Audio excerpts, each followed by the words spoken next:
Thank you for tuning in to the GSMC Basketball Podcast presented by the GSMC Sports Network. I am your host, Nelson, here on this wonderful Friday afternoon. And I say wonderful because I'm going to be going home for this weekend. It's going to be my father's birthday. So shout out to my dad. Thank you so much for everything that you've done. You are the reason that I am here and why I'm doing all of these things. So just a quick shout out to him.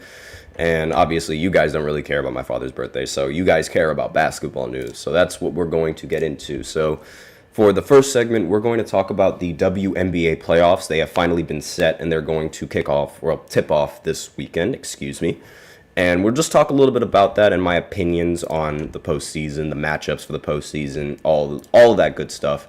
And then in the second segment, we are going to continue with the NBA's and the biggest Woj Bombs, air quotes, by the way, because I don't want to get in trouble for that.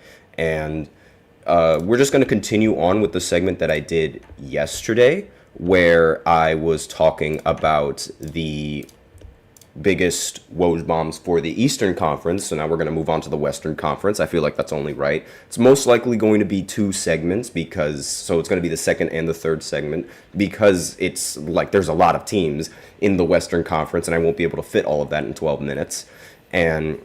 But aside from that, in the fourth segment, we are going to do something that I've been wanting to do for a while. We're going to compare Kobe Bryant and Michael Jordan's game, since I always say they are eerily similar to each other. So now we're actually going to compare them, and we're going to look at what a writer had to say comparing both of those games as well, and whether or not I agree with that, whether I don't agree with that, this, that, and the other, all of that. So that's what we're going to talk about in the fourth segment. I'm looking really forward to it. And we also have a special fifth segment. I'm not entirely sure if the fourth segment is going to take up all of the fourth segment, but if we do go over the time, then I will make the fourth segment the fifth segment. But just in case I don't, I have a fifth segment lined up. So be sure to stay tuned and figure out exactly what that is.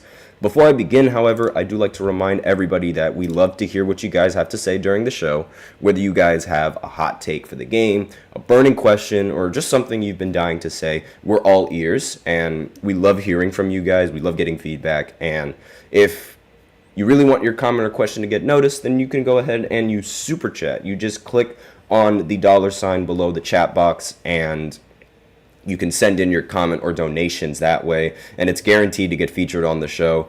If Super Chat isn't really your thing, that's totally fine. You can always use the link displayed below the ticker, gsmcpodcast.net, and you can go ahead and send in your comments or donations that way. Either or really helps the show. And without further ado, let's go right ahead and start off with the first segment, and starting with the WNBA playoffs. The WNBA regular season has ended, and what a regular season for the WNBA. This has been the most popular WNBA season in the history of WNBA seasons, all because of two athletes, Angel Reese and Caitlin Clark. Primarily Caitlin Clark, but, aside from that, they have popularized the game. They have spread the awareness about the game, and through the fact that people are tuning into these games because of those rookies.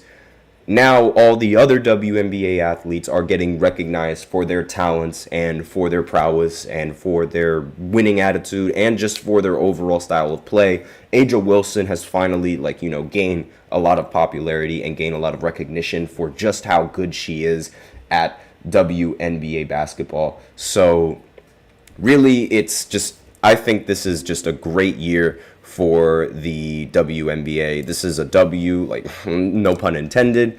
But now that the playoffs are set, let's actually go ahead and let me pull up the graphic real quick that I have for you. So here is the exact playoff graphic that we have. Now, it's important to note that the WNBA is, if you can't read up there, round one is a best of three, which isn't really heard of.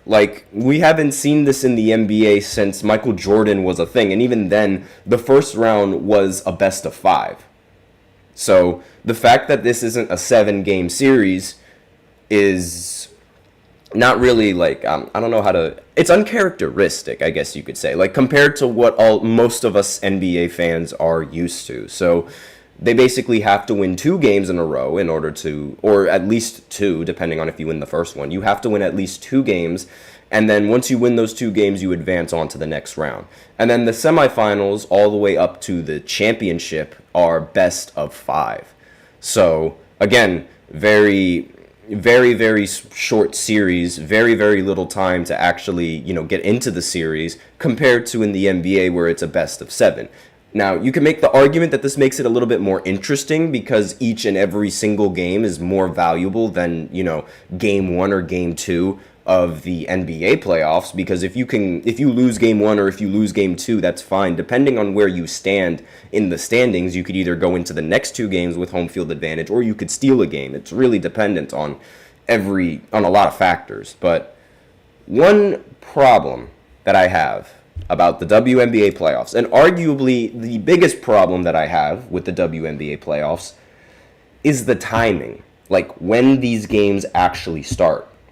So the first round is scheduled to start on September 22nd, 1 p.m., and that is New York against the Atlanta Dream. Then the next game is going to be at 3 p.m., the Indiana Fever against the Connecticut Sun.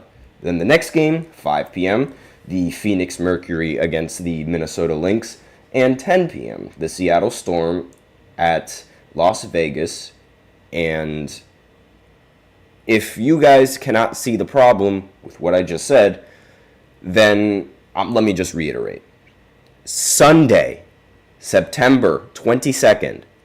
What goes on Sunday? NFL football.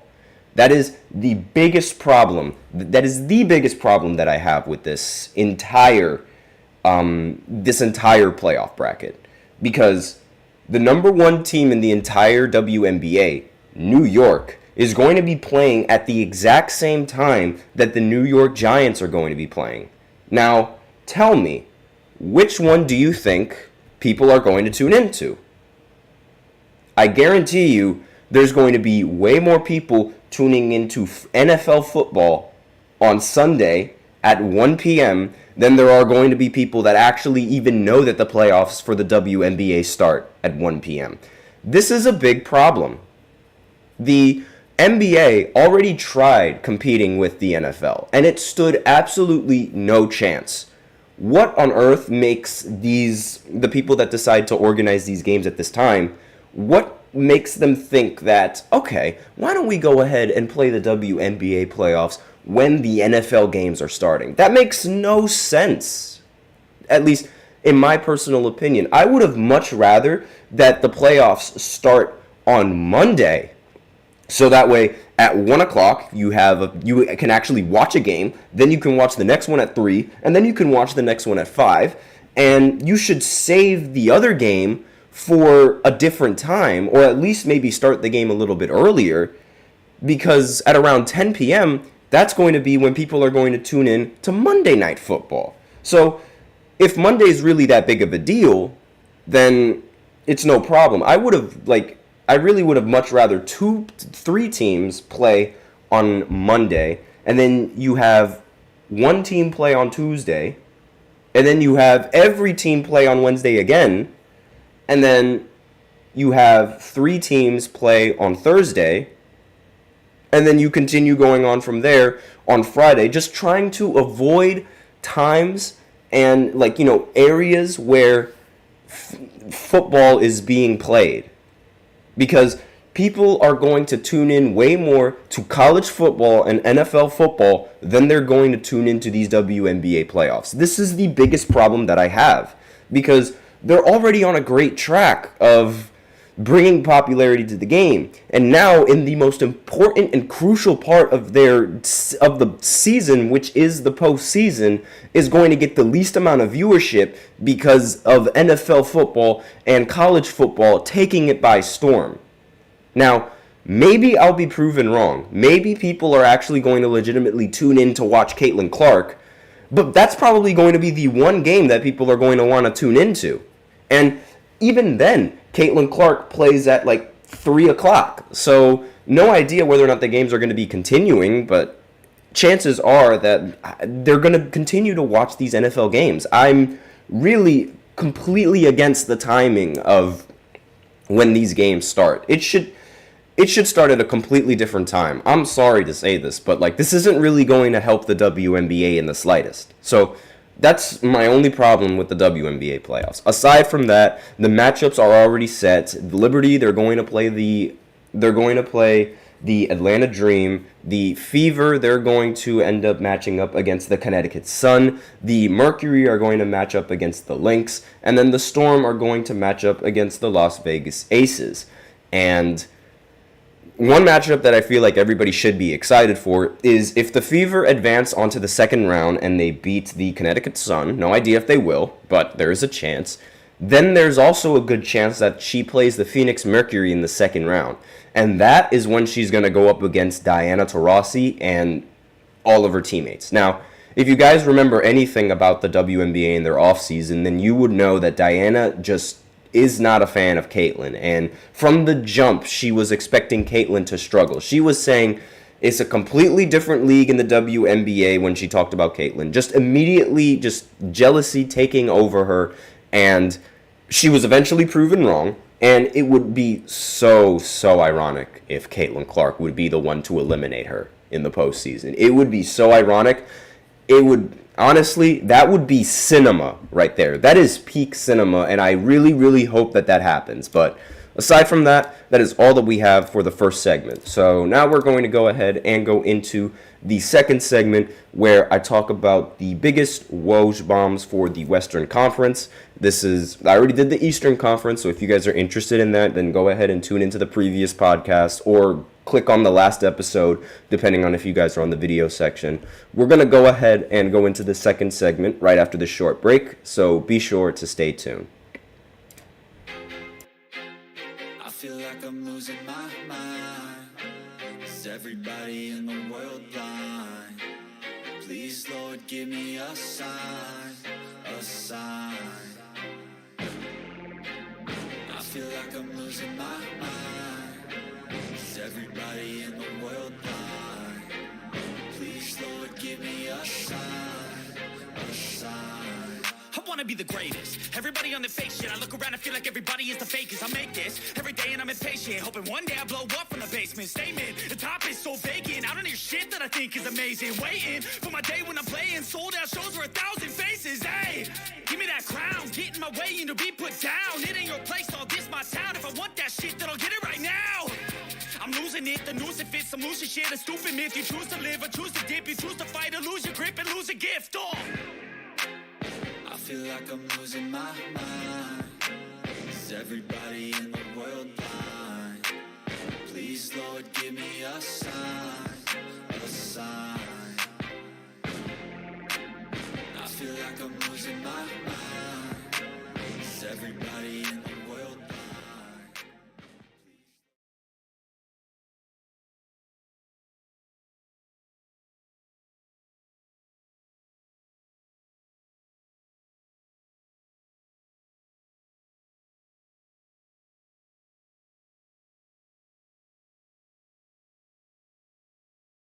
And we are back with the second segment of the GSMC Basketball Podcast presented by the GSMC Sports Network.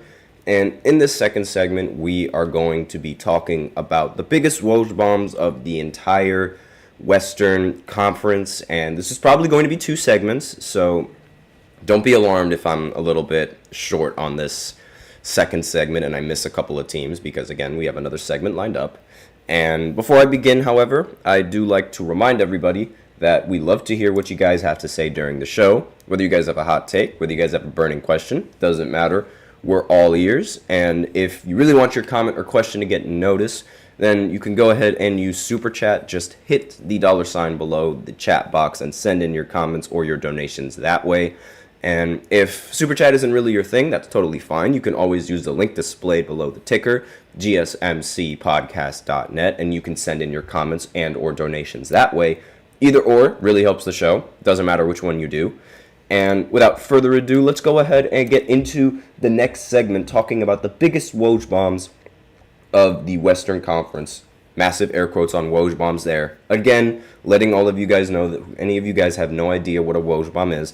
That was when Adrian Wojnarowski, a lead analyst for ESPN, recently retired. that's when he drops some really big free agency news that nobody really expects. And everybody immediately believes Woj because he is Woj. And therefore, it's like definitely, it's true. Like, it's definitely going to happen. And this has been how I got a lot of my free agency news, especially during the trade deadline. If you guys are interested in my trade deadline video, then go ahead and watch that in the GSMC basketball playlist. It's definitely there. And again, it was a very, very, very hectic trade deadline. So that's where I got a lot of my news from Woj from ESPN. And similar to how I get all the news, that's how everybody else got most of their news, especially with their free agency news. It's either that or shams. So we're going to be looking at Woj's biggest Woj bombs going into this season. So, well, not into the season, but of all time. So in the Western Conference, we are going to start off with the Dallas Mavericks. And the biggest Woj tweet coming in from Dallas was, the Nets are trading Kyrie Irving to the Mavericks, sources tell ESPN. Now, this happened mid-season when the Brooklyn Nets were on the biggest win streak of their entire franchise's history. So this trade news legitimately came out of nowhere. And I was so shocked that this was how it ended. I could not believe it. And I mean, I knew Kyrie was going to request a trade. I just didn't expect it to be so sudden. And the Nets, they've had so much turmoil with Kyrie Irving, all of the offseason things, whether or not you want to blame it for Kyrie being a quack or whether you want to blame it for the Brooklyn Nets not providing enough for Kyrie. Wherever you stand on that, it doesn't matter. The relationship was over. And from the jump, it didn't really seem like this trade was going to end up being all that great, because once they traded him, then the defense on the Dallas Mavericks became noticeably worse. And while the offense was pretty good, the other teams were still outscoring them because they couldn't really stop anybody. And they missed the playoffs. It was like the first time in a while that Luka Doncic actually missed the playoffs. And that's uncharacteristic. But ever since last year, they seemed to turn it around, and they turned themselves into one of the best backcourt duos that the league has seen and that the league has in the NBA right now. And they made it to the finals. Now, Kyrie didn't really play that well in the finals, which is rather uncharacteristic of him, but they still made it to the finals. So I'd say that this trade so far has been an absolute success for Dallas, and low-key, on the low, been a success for the Brooklyn Nets, because they ended up turning a lot of their players into draft picks, and now they're in a full rebuild. So about time we were able to discard that era from Brooklyn. Now, next big Woj bomb was for Denver. The Denver Nuggets will select Nikola Jokic with the 41st pick, league sources tell Yahoo. Now, I picked this picture of Jokic because Jokic on draft night was infamously drafted during a Quesarito commercial. Yes, the best player in Denver Nuggets franchise history.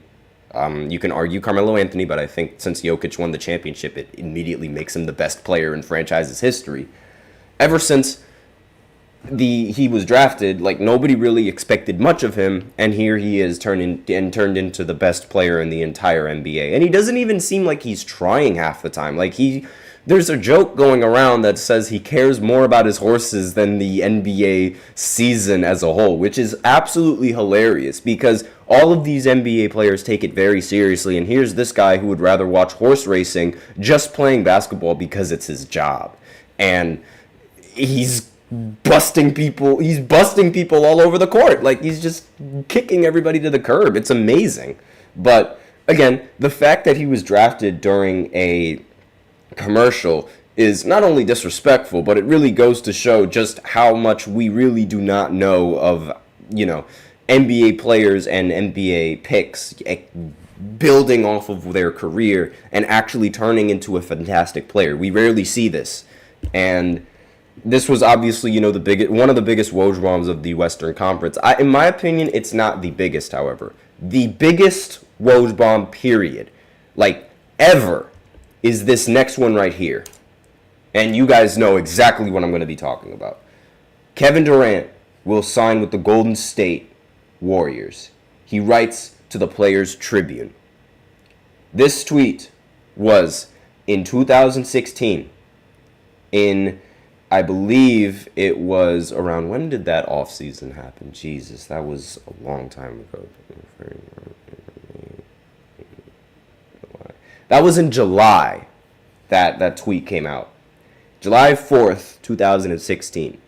This move that Kevin Durant made is the most spineless, the most cowardly move that anybody in the history of sports has ever done. This move was insane when the news broke out. Kevin Durant, the second best small forward in the entire NBA, was signing with a team that just went 73-9 without him. They didn't win the NBA Finals, but they got the second best small forward ever. This effectively made the NBA unwatchable for 2 years because everybody knew that in the end of the day, the Golden State Warriors were going to win the title. They had way too many offensive pieces on their team for anybody to even check. And every NBA player that has played against this team is going to say the exact same thing. This team was way too overpowered. You had Steph Curry, the best shooter on the planet. Klay Thompson, a top 5 shooter of all time, not just in the postseason, but in the regular season period, like top 5 period. Then you have Draymond Green, arguably one of the league's best defenders at the time at the power forward. And now you add Kevin Durant, the second best small forward and arguably the best scorer at the time and the most versatile scorer at the time if LeBron James didn't exist. And again, all of this happened because LeBron came back from 3-1. This not only shows how scared the Golden State Warriors were about LeBron James, but it also shows just the cowardliness of Kevin Durant's move. It was an easy way to win championships. It was the easiest 2 championships that Kevin Durant has ever won. And nobody, in my personal opinion, I don't count Kevin Durant's championship rings. I personally think they are the weakest championship rings ever. Regardless of how great he performed in the postseason, it doesn't matter. There was barely any pressure needed on him to perform in any moments during the regular season and during the postseason. Because if he doesn't perform well, that's totally fine. You got Klay Thompson and Steph Curry behind your back. And that alleviates so much stress, not to mention that it also completely negates double teams. That's one thing that really a lot of people don't think about when they look at Kevin Durant and how he played in the finals. Yes, he played great, but naturally in the postseason, teams are going to double him. It's just they couldn't double him because if you double him, you're leaving Steph Curry open. If you double him, you're leaving Klay Thompson open. And let me tell you, nobody wants to leave Steph or Klay Thompson open, especially in 2017 or in 2018. So it's something that Kevin Durant didn't have to worry about, which explains why when the Boston Celtics started double teaming him in 2000 and I believe it was, what year was that? 2022. It wasn't the first time that they made the postseason, but the second time when it was just Kyrie and Kevin Durant. They got swept primarily because Kyrie and Kevin Durant were the only 2 people that you had to worry about on that team. Therefore, you just had to double the 2 of them. This was the first time in a while that I saw Kevin Durant get double teamed, and he seemed like he had no idea how to operate it. Why? Because he had Steph Curry and Klay Thompson, 2 players that you absolutely cannot afford to leave open, leaving 0 space for anybody else to double team him. He never had to worry about that. This was by far the weakest move in the entirety of NBA history, in the entirety of sports history. And not only that, but this was the biggest Woj bomb ever. Period. So I spent a lot of time ranting because I just couldn't stand this move about Kevin Durant. Everybody knows exactly where they are and where they were when this news dropped about Kevin Durant. So I'm going to go into a short break, and then I'm going to continue on with this segment. And again, I'm just going to continue on with the biggest Woj bombs for the Western Conference right after this short break. So be sure to stay tuned, guys. Looking for your daily fix of sports talk without having to pay for it? GSMC Sports Network is available on YouTube. Just search GSMC Sports Network. Get your fix of daily sports talk shows on YouTube. Absolutely free. NFL, college football, NBA, MLB, MMA, UFC, fantasy football, and so much more. GSMC Sports Network has shows running all day long, with new sports shows starting every 2 hours. Just like on your favorite cable sports channel, except GSMC Sports Network is absolutely free. Just search GSMC Sports Network on YouTube to catch one of your new favorite shows, like the GSMC College Football Podcast, Chip Shot Football Podcast, Hoops and Heels Women's Sports Podcast, GSMC Basketball Podcast, and so many more. Check it out for yourself. GSMC Sports Network, now available on YouTube absolutely free. Search GSMC Sports Network on YouTube right now.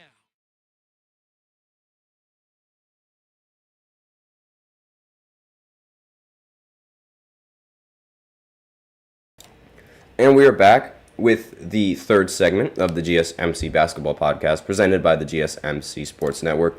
And in this third segment, we are going to continue with the biggest Woj Bombs of the Western Conference. So we're going to start right away because I had to cut it short because of the ads. I apologize for that. So we're on to Houston. And the biggest Woj bomb coming in for Houston was the Oklahoma City Thunder have agreed to trade Russell Westbrook to the Houston Rockets for Chris Paul, first-round picks in 2024 and 2026, pick swaps in 2021 and 2025, league sources tell ESPN. Now, Russell Westbrook on Houston, in my opinion, is the most underrated Russell Westbrook year in the entirety of his career. And why do I say this? Because this was when I was watching Russell Westbrook, and it legitimately looked like he wanted to play winning basketball. Like, I was amazed, and I was a huge fan of Russell Westbrook in this year when he was in Houston, because instead of going for a triple-double every single night, he actually tried to fill in the role that his team needed, which was a secondary or a primary ball handler that could score the rock. And not only that, also facilitate and make a play for somebody else, which plays to his strengths. And what made it even more exciting to watch was how Houston ended up running an entire small ball lineup that would help Russell Westbrook and the offense, and on top of that, James Harden as well, perform. Because eliminating that center in the paint allows Russell Westbrook more opportunity to operate in an area where he completely excels at. And it was fantastic. And there was an 11-game stretch where Russell Westbrook was averaging 35 points per game on 55% shooting. That was incredible. And I had never seen Westbrook shoot so efficiently. And a big reason for that was because Houston was telling Westbrook, don't take the three-point shot. Take the shots that you know you're going to hit and that you know are going to go in. And those shots were shots in the paint. And they were those pull-up mid-range shots that he loves to do. And it was fantastic. It was amazing to watch because I was getting rather tired of Russell Westbrook averaging a triple-double. When he did it in his MVP year, that was great. But the years after that, I just thought, okay, now he's just stat padding. And it looked like that's what he was doing. But when he was on Houston, it looked like he just wanted to win. And he wanted to play winning basketball the right way. And I loved that. It was amazing.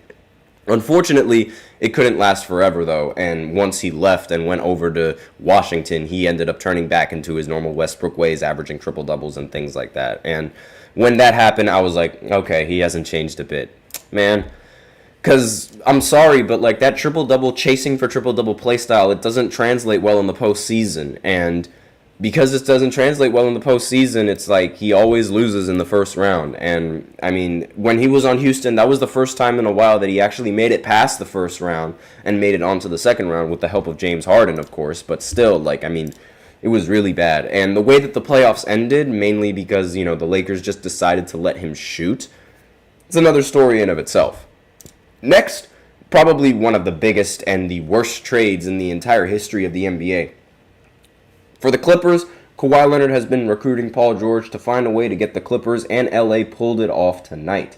George goes to the Clippers with Leonard, and together they walk into Staples Center to go head-to-head with LeBron James and Anthony Davis.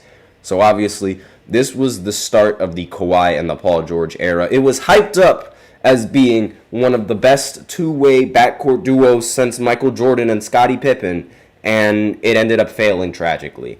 The team ended up going farther in the playoffs without Kawhi Leonard than they did with Kawhi Leonard. The team ended up blowing a 3-1 lead in the first year that the team was assembled, all because of a Clippers collapse, and the team just hasn't gone and hasn't done what it was expected to do. In fact, what's crazy about it is that the Lakers and LeBron get more hate for winning a title than the Clippers do for not even making the finals. I don't know why they do that. I don't know why it happens, but this will go down as one of the worst trades in the entirety of NBA history, and more on this trade a little bit later. So it ended up failing. We'll see how the Clippers end up doing without Paul George. I'm not entirely sure if they're going to do much, but doesn't matter. Next, the other Los Angeles team. Obviously, the biggest Woj bomb for the Lakers was when LeBron James agreed to a 4-year, $154 million deal with the Lakers, Clutch Sports says. This was the beginning of a new era for the Lakers. They have constantly been a losing team since Kobe retired and on Kobe's last year. So when LeBron ended up joining the roster, it brought new life to the entire Lakers and the entire organization. And it ultimately ended up proving to be a success because LeBron ended up winning a title later on for the Lakers. More on that later. But the years with LeBron, you could argue that they haven't really been all that impressive because there were a couple of missed postseason appearances for the Lakers in the LeBron era. Again, it wasn't LeBron's fault. You can definitely make the argument that it wasn't LeBron's fault because I blame Westbrook and the team that was surrounded by him in his first year. But aside from that, you can argue that it's been full of a little bit of disappointments. Again, not LeBron's fault, but rather the lineups, rather the lineup management, and how the GMs have been managing LeBron in his prime. Again, this has been arguably a worse GM job than what they did with the Cavs, but that's a completely different argument. But next on the list for Woj Bombs, this actually came in quite recently, actually last year. The ESPN sources, the NBA has suspended Memphis Grizzlies star Ja Morant 25 games to start the 2023-2024 season. This was obviously as a result to Ja Morant and his off-the-court problems that he brought to the Memphis Grizzlies, allegedly flashing a gun on Instagram Live, not once, but twice. And, of course, the NBA had to take some sort of action to this because there were children watching those live videos, and you do not want your children watching somebody allegedly have a gun on Instagram Live. I say allegedly because it was later proven that it wasn't a gun, but regardless, it looked like one. Allegedly, it looked like one, and you just can't do that. You have to be more mature as an NBA player. You have to understand your audience, and that is something that Ja Morant did not do. And he had to face a suspension for 25 games to start the season. And it's unfortunate because, Memphis didn't end up playing that well anyway, and Ja ended up going down with an injury. But regardless, this is all a result of his fault and should not have happened. But next big Woj bomb comes in for Minnesota, and that is Utah is trading Rudy Gobert to Minnesota, sources tell ESPN. Now, this trade in the beginning was seen and was thought of as one of the worst trades in the NBA in recent history. And I, for one, was one of those people that thought it was going to be one of the worst trades in NBA history. But as of right now, that verdict is still under review because the Minnesota Timberwolves recently made the Western Conference Finals with Rudy Gobert and with Karl Anthony Towns. So a lineup that I thought wasn't going to work ended up working. And now we just have to see if they can continue this success going into this next season because I did not expect Rudy Gobert to fit so well with Minnesota. And I did not really expect Minnesota to know how to utilize Rudy Gobert to the best of their ability. And they have proven me and every other fan completely wrong. So props to Minnesota for making this trade, and props for having the knowledge and the ability to actually know how to utilize a lineup and create a lineup that is perfect for Rudy Gobert. I think this is just this was completely unexpected, very unexpected. Let me know in the comments what you thought of this Rudy Gobert trade before the season actually started and before this postseason actually happened. Next comes in from the Pelicans. I did mention that I was going to talk about the Lakers trade before, and here it is right here. The biggest Woj bomb for the Pelicans was the Pelicans have agreed to a deal to trade Anthony Davis to the Lakers for Lonzo Ball, Brandon Ingram, Josh Hart, and 3 first-round picks, including the number 4 overall in the 2019 draft, league sources tell ESPN. Now, this trade immediately affected the Lakers because right after they made this trade, the Lakers ended up winning the championship. And a lot of people, they like to say, oh, it wasn't real because it was a bubble. Well, too bad. It was a championship. It's in the rafters. Deal with it. But a lot of people, they also like to make the argument that the Pelicans won this trade, which I just don't understand. Until the Pelicans win a championship and until the Pelicans win a playoff series and actually get far in the postseason, they have not won anything in regards to this trade. The Lakers by far win this trade because they come out with a championship because Anthony Davis helped them do so.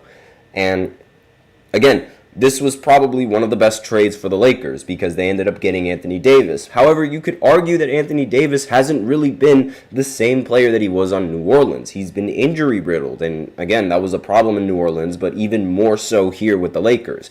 And he was getting compared to Tim Duncan, which was absolutely insane at the time.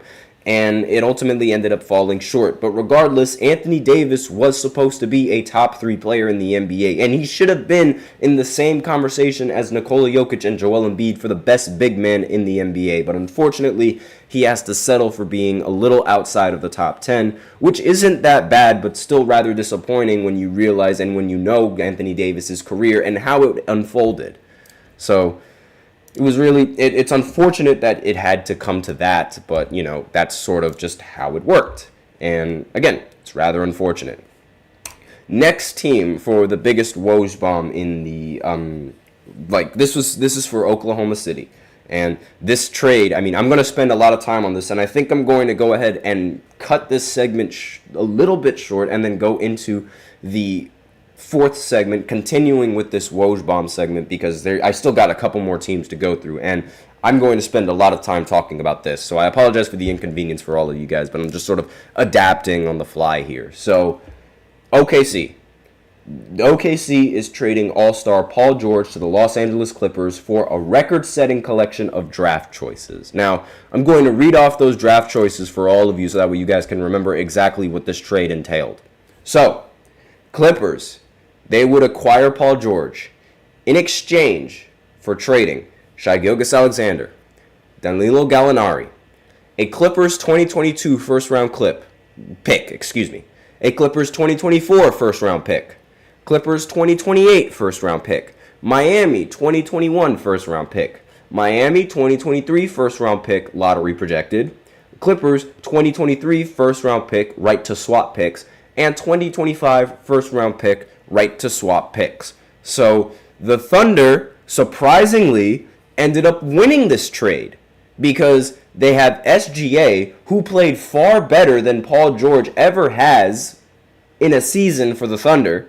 Yes, he played better than Paul George did on the Thunder because SGA came second in MVP voting. Meanwhile, Paul George came third in that year. And not only that, they were also able to acquire a young championship team and the youngest team to ever make the postseason. They made it past the second round with this team. Meanwhile, the Clippers ended up losing in the first round to the Dallas Mavericks. I'm pretty sure you guys can see who won this trade here. And it is beyond a doubt the Oklahoma City Thunder. They won this trade. This is probably the worst trade in the entire franchise of the Clippers history and the worst trade in NBA history because, again, all of those picks that I just mentioned were given up all for just one Western Conference Finals appearance that they didn't even win in. And I'm almost positive that the Thunder are actually going to make it to the Western Conference Finals this upcoming season. They have a legitimate chance. Again, everything has to sort of fall into piece and it has to fall into place as everything should. But they do have a really good chance of making it farther into the postseason than they did the previous year. And in fact, honestly, what I'm thinking, they have a chance of making all the way to the finals this year, this season. They do have a legitimate shot.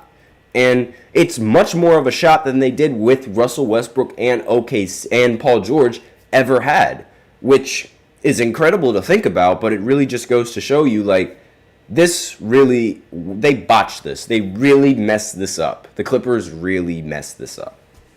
But aside from that, I have to cut this segment a little bit short. I apologize for that. So I'm actually going to make this the fourth segment. So I'm actually going to go ahead and continue on with this Woj Bomb segment, and I'm going to end it in the fourth segment. So I'll be sure to tune in right after this short break, and I will be right back.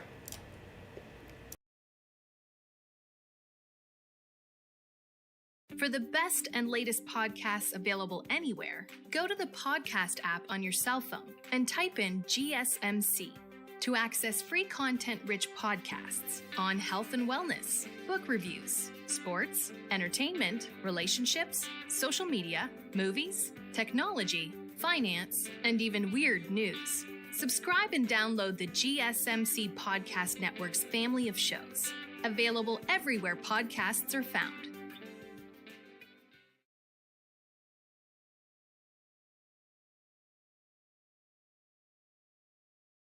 And we are back with the fourth segment of the GSMC Basketball Podcast presented by the GSMC Sports Network. And in this fourth segment, I'm going to quickly cap off the Woj Bomb segment, and then I'm going to go into the next segment because I think the next segment is going to be a rather long segment because I'm comparing Michael to Kobe. That is a long segment. So let's go ahead and dive right into this. And we left off with the Paul George move, so now we're going to go back to KD. Wow, surprise. Kevin Durant and another Woj Bomb being involved in a trade. Wow, what a shocker. But breaking news, this is the Woj Bomb for Phoenix Suns. The Phoenix Suns are nearing a blockbuster trade to acquire Brooklyn Nets star Kevin Durant, sources tell ESPN. Durant wanted to move to Suns, and new owner Matt Ishbia pushing to get deal done tonight. So obviously, this was a signal for a new era in Phoenix, an era with Kevin Durant and Devin Booker as the 1 and the 2 option for the Phoenix Suns, and people immediately expected championships. Obviously, with Kevin Durant on the roster and Kevin Durant being only successful with Golden State, that didn't happen. The first year they had Kevin Durant in the postseason, they lost in embarrassing fashion at home in Game 6 when they couldn't put the ball in the basket and Jokic was just destroying them. And then in this previous season, they got swept in the first round to Anthony Edwards and a relatively young Minnesota Timberwolves team. And this era with Kevin Durant hasn't really been as successful as the team expected. Now that they have Bradley Beal and Devin Booker, now that they have Bradley Beal on that huge contract, they're forced to run it back with Kevin Durant, Devin Booker, and Bradley Beal, which was a lineup that didn't work in the last postseason. So it's going to be a little bit interesting to see how it develops and how it moves and how it could ascend from what was previously given to us. So it's really tough to scale exactly just how good this trade is in terms of Phoenix. But for the Brooklyn side, they ended up acquiring Mikal Bridges, who they then traded to the Knicks for a bunch of picks as well, entering a full rebuild. So this is already a W for the Nets. Still the verdict is out for whether or not it's a W for Phoenix, but as of right now, it's an L trade. So, but let me know in the comments what you thought of this trade. Again, it really sort of insinuated the notion that Kevin Durant is made for super teams. And you can make the argument that Phoenix isn't really a super team, but they have 3 potential all-star players that all could isolate and could all create a shot for themselves. And again, you could argue that that's not what a super team is, but at the end of the day, you need all-star talent for Kevin Durant in order to operate. And this trade has sort of confirmed that notion to me. And it's sad that that's how this had to be, and this is how Kevin Durant is going to be remembered, but such is life. So next is the Portland Trail Blazers. Obviously, the biggest news and the only big news that ever came out of Portland was Portland Trail Blazers are trading guard Damian Lillard to the Milwaukee Bucks, sources tell ESPN. Now, it was rather surprising because a lot of people expected Damian Lillard to get traded to the Miami Heat during this offseason, which was last year's offseason, but that ended up not happening, and he ended up getting traded over to Milwaukee. Now, his first year in Milwaukee wasn't really a rousing success, but then again, when you're on a new team, I don't expect you to immediately bring results like Kevin Durant with Golden State, but that was rather cheating, but again, different conversation. And Damian Lillard, when he got traded to the Bucks, a lot of people thought that this meant that the Bucks were going to be an elite team. However, they ended up falling and succumbing to injuries. Now, This next season is going to determine whether or not Damian Lillard can still play like how he played on Portland, because he's actually going to work out in this offseason, which he didn't do in the offseason that he was getting involved in trade rumors. Makes total sense. And again, it's like, you have to see until how this will play out and the verdict. I think that the Giannis and Damian Lillard duo is going to be a rousing success. I have big hope in Giannis and I have big hope in Dame that they're going to be one of the top teams in the Eastern Conference once again, because they should be in the conversation with the Boston Celtics, the Knicks, and the 76ers. Without a doubt, they should be in that conversation as being a top 4 elite team in the Eastern Conference. But unfortunately, with Doc Rivers as their coach, that's going to hinder them a lot. But aside from that, the next big Woj bomb it's actually from the Kings, and you guys probably heard of this if you tuned into the previous podcast. Pacers are trading Domantas Sabonis, Jeremy Lamb, and to the Sacramento Kings for Tyrese Halliburton, Buddy Hield, and Tristan Thompson. Again, all of the typos are still there from the previous tweet. And this is, again, a win-win trade for both teams, like I mentioned previously. The Pacers got Tyrese Halliburton that fit well in their offensive system, and the Kings got Sabonis, who also fits well in the offensive system and is one of the more underrated power forwards that the league has. I'm not really going to cover this all that much because I already covered it in the last segment, so really don't need to do that. If you guys are interested in what I had to say for the last segment, go right ahead and tune in. And then this next tweet, again, is another reused tweet coming in from the Eastern Conference once again. This was when the Spurs have traded Kawhi Leonard and Danny Green to Toronto for DeMar DeRozan, Jacob Poeltl, forgive me if I botched that last name, and projected 2019 first-round pick, league sources tell ESPN. Trade call with league office is starting shortly. Again, this was a very, very big trade and a very good trade for the Toronto Raptors because it ultimately led them to winning a championship.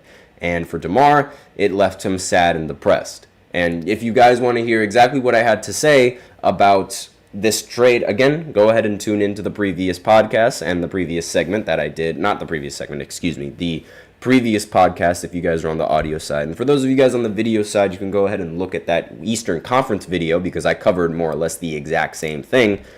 And we're going to go on to the last team before I go into another break and go into the Kobe versus Michael comparison that I'm sure a lot of people are waiting for. When this was, of course, around a dark time. Jazz star Donovan Mitchell has tested positive for the coronavirus, league sources tell ESPN. Jazz players privately say that Rudy Gobert had been careless in the locker room, touching other players and their belongings. Now a Jazz teammate has tested positive.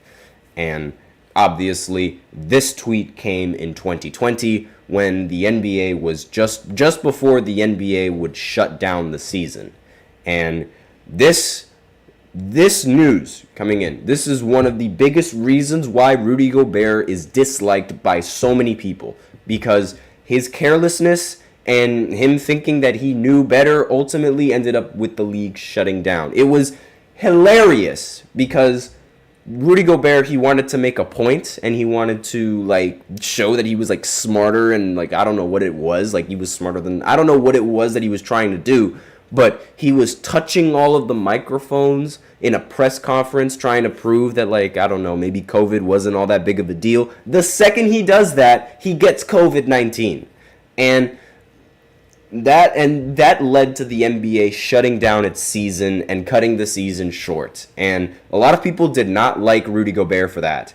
And Donovan Mitchell, of course, was one of those people that didn't like Rudy Gobert for his carelessness and ended up requesting a trade and ended up landing in Cleveland. Because, let's face it, why would you do something so ignorant? It makes no sense. But I digress. I'm not going to talk about it more in this segment because it's already in the past. And let me know in the comments what you guys thought of that, about this news when it first broke out. Did you guys, were you for Rudy Gobert? Were you against Rudy Gobert once this news dropped? Let me know in the comments what you guys think. But aside from that, we're going to go into the fifth segment, which I thought was going to be the fourth segment, and that is going to be a Kobe Bryant and Michael Jordan comparison. I'm going to be comparing every single aspect to their game. I'm going to be looking at what an author had to say about their games as well, and giving my opinions about that in the fifth segment. So I'm really looking forward to this. Hope you guys are looking forward to it too. I'll be sure to tune in right after this short break. If you're interested in that, stay tuned.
And we are back with the fifth and the final segment of the GSMC Basketball Podcast presented by the GSMC Sports Network. And in this final segment, I'm going to be comparing Kobe Bryant's game and Michael Jordan's game. I'm going to be looking at what an author had to say about each and every single one of their games. And I'm going to go ahead and I'm going to, just give my opinions on whether or not I agree with the statement, whether or not I don't agree with the statement, and if I think there's some bias, because I'm pretty sure there is going to be bias. It seems like, from what I've read, it seems like it's trying to argue that Kobe had a much more advanced game. And I'm going to go ahead and explain why I think it's true or why I think it's not true. So let's go ahead and dive right in. So first is footwork and skill development. The author says, Jordan's footwork and fundamentals were exceptional, but he often relied more on his explosive athleticism to create scoring opportunities, especially in the first half of his career. His physical dominance allowed him to break down defenses without needing the same level of finesse as Kobe. Jordan had elite footwork. Kobe's was more refined and developed through an obsessive dedication to perfecting every move. Kobe created new moves and counters as NBA defenses evolved, allowing him to thrive in the post, mid-range, and beyond the arc. His footwork became legendary. And the argument for that is saying that while Jordan, yes, he'd had some incredible elite footwork, he was also way more athletic than the average NBA player at the time. Meanwhile, Kobe had to deal with athletes of similar skill set to him and therefore needed to refine his game to counter those better skill sets. So it seems like in terms of footwork, they're saying that Kobe's was way more advanced due to NBA defenses advancing compared to how it was in the 1990s. You can make an argument about whether or not you think defense was tougher back then or whether or not you think defenses is more difficult now. But regardless, it was way easier to stay in front of somebody because more players in the NBA were way more athletic and we're used to that athleticism as opposed to back in the 80s and back in the 90s. Nobody had seen an athletic player as athletic as Michael Jordan. And because of that, it sort of sets Kobe apart from Michael Jordan. That's the argument. Personally, I think that I sort of agree with the statement. Yes, Kobe had to do way more in terms of footwork and learning because defenses were learning a lot quicker and a lot better as well, and the game was advancing. So it's just a different time. Now, the jury's still up on that, not entirely sure. Again, I'm not going to say who's better and who's not better because Jordan's legacy is by far better than Kobe's legacy. But at the same time, you could make the argument that maybe if Jordan played in this time, you can make so many arguments about that Jordan wouldn't be nearly as good. And continuing with that argument, three-point shooting. So Jordan was primarily a mid-range scorer. While he did improve his three-point shot later in his career in the second three-peat era, he never relied heavily on it. Jordan's scoring was most effective in the mid-range. Kobe, on the other hand, by far has the edge on Jordan in terms of three-point shooting, as Kobe embraced the three-point shot far more than Jordan since the game moved toward perimeter-oriented play in the 2000s. He was a more prolific three-point shooter and frequently hit clutch shots from beyond the arc. That, I 100% agree, but mainly because it was a completely different time. So maybe you could make the argument that if it was a different time, Jordan would adapt his game just as well as Kobe adapted his game. So the argument's still up for that. Next is ball handling. Jordan was an efficient ball handler who used his power and quickness to get to his spots on the floor. His ball handling was effective but more straightforward. Kobe had a more diverse and creative approach to ball handling. His advanced dribbling combinations allowed him to break down defenders in isolation more often and with greater finesse than Jordan. Kobe's handling was flashier and allowed for more flexibility in creating shots. That is just going to be a given given the times. As the game evolved, you're going to develop more moves. Michael Jordan didn't really need to evolve all that much because teams couldn't stop him as it is. Now, you can make the argument that, it makes Michael Jordan's game a little bit easier, and you can make the argument that Kobe would thrive during this time, like that specific 80s time. But then again, you can also make the argument that Kobe would never have done all of this had it not been for MJ, and would never try to expand his game had it not been for MJ. It's a very interesting argument because they're both very, very similar. But again, like the article is saying and like the author is saying, Kobe did have more moves, but there is a lot of nuances as to why he has those moves. Next is post moves. Jordan's postgame was devastating, particularly during his second three-peat. His signature turnaround fadeaway was nearly unstoppable. Kobe's post moves were more refined, especially later in his career. He developed a wider variety of counters in the post, drawing on moves learned from Hakeem Olajuwon. This allowed Kobe to remain effective in the post even as his athleticism declined. And I think that the post move and the post game, I think Jordan actually takes the crown in terms of post game and post, the ability to operate in the post, because Jordan was way more efficient at shooting that fadeaway shot than Kobe was. Kobe was fantastic at that fadeaway shot, but not as efficient.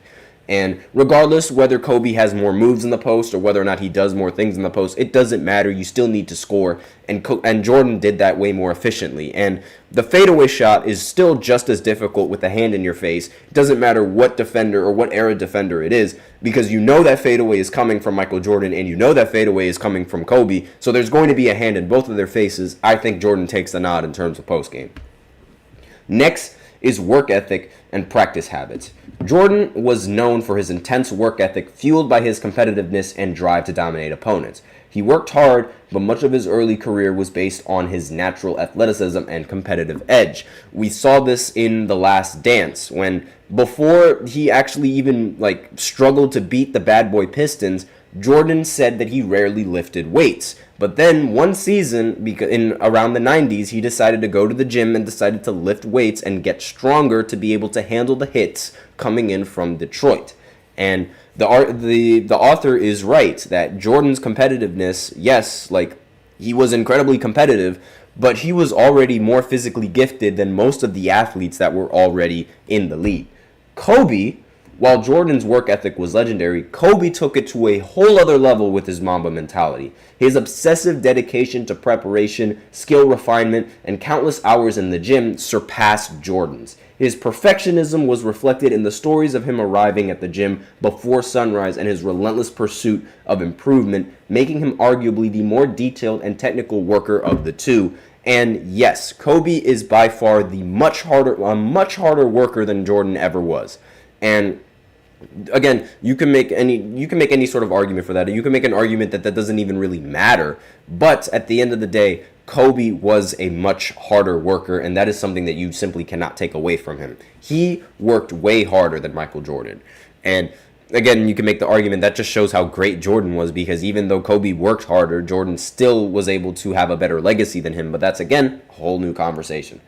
Competitiveness and killer instinct. Now, a lot of people, they like to say that Kobe and Jordan, they're exactly the same in terms of killer instinct. But this author says Jordan's competitiveness was notorious. He thrived on personal rivalries, using any perceived slight as motivation to dominate opponents. He takes it personally. Jordan's killer instinct was outward, fueled by a desire to impose his will and win at all costs. Kobe was also fiercely competitive, but more inward focused. While he drew inspiration from Jordan's killer instinct, his competitiveness often stemmed from a relentless drive to perfect his own game. Kobe's challenge was usually to himself. So the argument to the competitiveness is that Jordan was competitive because he wanted to show that he was better than you. Kobe was competitive because he wanted to show that he can be better than himself. And that's really the big difference. Kobe does not work to be better than others. He works to be better than himself. And that's the key difference with killer instinct and between Michael Jordan and Kobe Bryant, that what the author is saying. I think that's a totally fine comparison. Personally, I totally agree with it. Let me know in the comments what you guys think of that killer instinct. And of course, Kobe, again, he would also impose his will on other players. He was a professional trash talker along with Michael Jordan. Now, leadership styles. Jordan's leadership style was built around intimidation and confrontation. He pushed teammates like Scottie Pippen and Steve Kerr to their limits, often through harsh criticism and confrontational style. His leadership was about demanding excellence from others. A lot of people give praise to him for that. A lot of people like to criticize him for that. More people give him praise for being mean and being a jerk to his teammates as opposed to actually being a legitimate leader. And the argument on Jordan being a leader, in my opinion, I don't think he was that good of a leader. I love the demanding excellence, but being a jerk on top of that, not okay. Now, Kobe, it's different for Kobe because Kobe was a jerk Kobe was labeled as a jerk because he saw the hours that they were putting in the gym. He saw his own teammates and how much they dedicated to the game. And he saw that they didn't care about the game nearly as much as he cared about the game. And that's why had the perception of being a jerk, because his teammates that wanted him to pass the ball were the same teammates that would fool around in practice and not take practice as seriously as he does. And Kobe can't respect that. And that is why I have the respect for Kobe, because he has reason, and he saw that they weren't working nearly as hard. And he demanded the excellence, but it wasn't nearly the same as Jordan. And the author goes, early in Kobe's career, Kobe struggled with leadership as he had a similar demand for excellence from his teammates, but with less communication. Over time, however, Kobe's leadership evolved, and he became more of a mentor, especially with younger players like Pau Gasol. He also extended mentorships to players outside of the Lakers, focusing on helping others improve. This was very well noted with his time with Jason Tatum, and not to mention all other WNBA athletes that he supports. Adaptability. Jordan thrived in Phil Jackson's triangle offense, which was built around his strengths. His teammates maintained a strong core, which allowed him to focus on executing his role as a central figure without having to adjust to significant system. Kobe had to adapt more than Jordan throughout his career, playing in different systems and with varying roster compositions. He won championships alongside Shaq, but later proved he could adapt his game and leadership style to win without him. This, I somewhat disagree. I disagree with this statement. And in my personal opinion, the adaptability argument is still up in the air. I don't think that Kobe was more adaptable to a system than Michael Jordan, because Kobe won championships under the same coach that Jordan won championships. They both ran Phil Jackson's triangle offense. They both played under Phil Jackson. Kobe did not win a championship without Phil Jackson as his head coach. Jordan did not win a championship without Phil Jackson as his head coach. You can make the argument that, sure, Kobe wasn't the number one option in the triangle in the first 3 years that he won the championship, but the point still stands. He was still running the triangle, and he was still having Phil Jackson as his head coach. It's more or less the exact same concept. So I don't agree with this author's statement in terms of adaptability. I think he's being a little bit biased. Next is, we have 3 more to go. Next is global brand. I'm not going to spend much on this because the Air Jordan is clear-cut the better brand, without a doubt. Clear-cut, more popular. You can make the argument whether or not it's popular or not. A lot more people are buying Kobe's now, given Kobe's tragic passing, R.I.P. Kobe, Gigi, and the rest of those passengers on the helicopter. But aside from that, Jordan has always been number one sneaker in sneakerheads. Next is the cultural and the societal impact on the game. Jordan had a broader cultural impact during his playing career, especially through the role of globalizing basketball in 1992 via the Dream Team. Kobe's societal impact became more personal, particularly through his advocacy for women's sports and his role as a mentor to young players. His involvement in coaching his daughter's basketball teams and promoting the WNBA showcased his commitment to fostering the next generation of athletes. Kobe's legacy grew in this area, especially after his tragic passing. And really, the societal impact, they both have immense impact on the game. It really doesn't matter who you talk to. You'll make an argument, and everyone is going to say Kobe and Jordan had immense impact on the game. And, of course, finally, NBA legacy. Jordan's 6-0 record in the NBA Finals, along with his 6 Finals MVPs, remains an untouchable achievement. He never allowed a final series to go to 7 games, showcasing his dominance in the ultimate stages of competition. Jordan's shorter career didn't affect his overall dominance, and his 2 retirements were part of a narrative that made his career seem larger than life. Kobe won 5 championships, but his path was more varied. He won 3 titles with Shaq, later 2 as a clear leader for the Lakers. His ability to win without Shaq added depth to his legacy, something that Jordan hasn't done yet because Jordan has never won without Scottie Pippen. And again, you can make that argument that, that's a little bit more impressive, winning without your number 2 option, but at the same time, having an undefeated finals record is also a pretty good argument.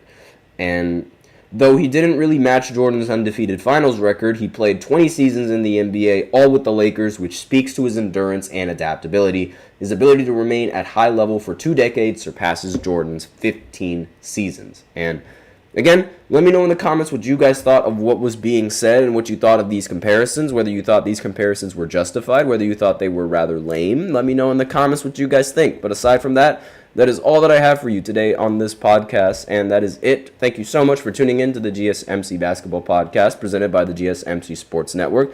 Your support means a lot to us, so please remember to subscribe to the show, leave a positive review. It really does make a difference. We also invite you to follow us on Facebook, Twitter, TikTok, and Instagram for more content and updates. And as usual, we love to hear what you guys have to say during the show, whether you have a hot take or a burning question or just something that you've been dying to say. We're all ears. So go ahead and use Super Chat, send in your comments or donations that way. It's guaranteed to get featured on the show. Or you can use the link displayed below the ticker and the link in the description, gsmcpodcast.net, and you can go ahead and send in your comments or donations that way. Either or works, either or completely helps the show. Doesn't matter which one you do.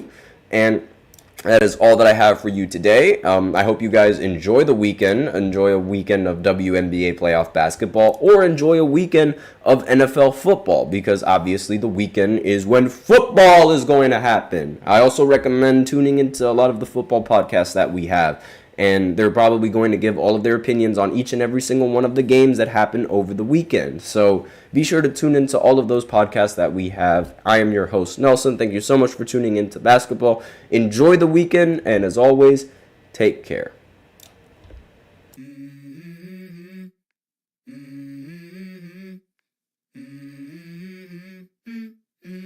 Let's go. I wake up to a little bit of drool on my pillow, feel like it's gonna be a bad day. Yeah, I'm tired of shit, and the coffee ain't hit.